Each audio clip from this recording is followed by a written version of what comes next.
Aujourd'hui, nous allons parler hybride et plus précisément hybride Panasonic. Ceci est un Lumix G7 qui a été notre boîtier préféré l'année 2015. Ceci est un Lumix G80 qui est en passe de devenir notre boîtier préféré pour l'année 2016.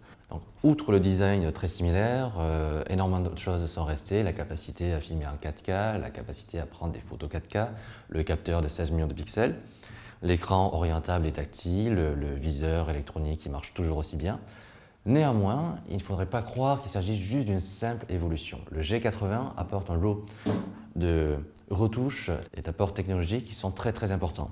La première différence, et vous le voyez peut-être à la caméra, c'est que le capteur bouge. En effet, le G80 bénéficie d'une stabilisation hybride 5 axes plus 2 axes optiques, qui est la même que sur le GX80 que nous avons testé un peu plus tôt dans l'année.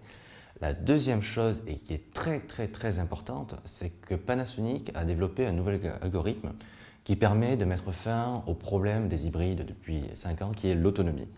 En utilisant exactement les mêmes batteries que précédemment, on arrive désormais, grâce à cet algorithme, à atteindre une autonomie de 850-900 vues par batterie, alors que précédemment, on était plutôt à 300. Tout simplement, Panasonic s'est dit, qu'est-ce qui consomme dans un boîtier quand on ne l'utilise pas? L'écran, le viseur. Du coup, lorsque vous activez cette fonction, et que vous n'utilisez ni l'écran ni le viseur, automatiquement, à partir d'une durée que vous avez vous-même déterminée, l'appareil coupe automatiquement l'alimentation électrique du viseur et de l'écran. Ce qui fait que, mine de rien, on arrive à multiplier l'autonomie par 3. De plus, si vous avez besoin d'encore plus d'autonomie, le G80 est le deuxième boîtier, outre la famille de GH, à pouvoir accepter un grip qui lui-même contient une deuxième batterie. L'ensemble vous permet de shooter environ 1500-1600 photos, ce qui est quand même considérable et ce qui est équivalent au meilleur réflexe du marché. Pour le reste, mis à part l'autonomie et la stabilisation, le Lumix G80 est sans réelle surprise. Comme tous les Panasonic de 2016, l'autofocus est très rapide. Comme tous les Panasonic, la qualité d'image est très largement suffisante, même si, comme d'habitude, elle mériterait d'être encore un petit peu plus fignolée au niveau du JPEG.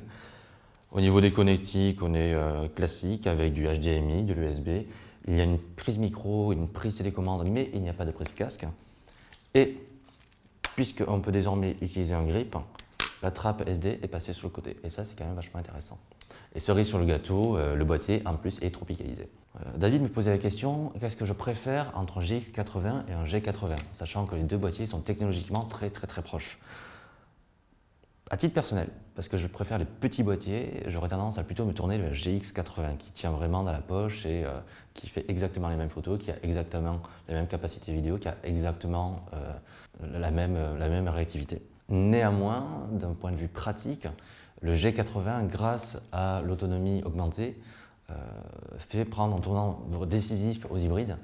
Donc si vous êtes pas du style street photographie et que vous avez besoin d'un boîtier qui est robuste, qui marche bien, qui n'aura pas besoin d'être rechargé 3 fois par jour, le G80 sera plus conseillé. Mais pour le rapport qualité-prix, le GX80. Enfin, voilà. Après, le GX80 est plus joli. Le G80, on est d'accord, il est impersonnel au possible. Mais bon, ça marche bien. Et ça marche mieux que beaucoup de réflexes. Et c'est moins cher.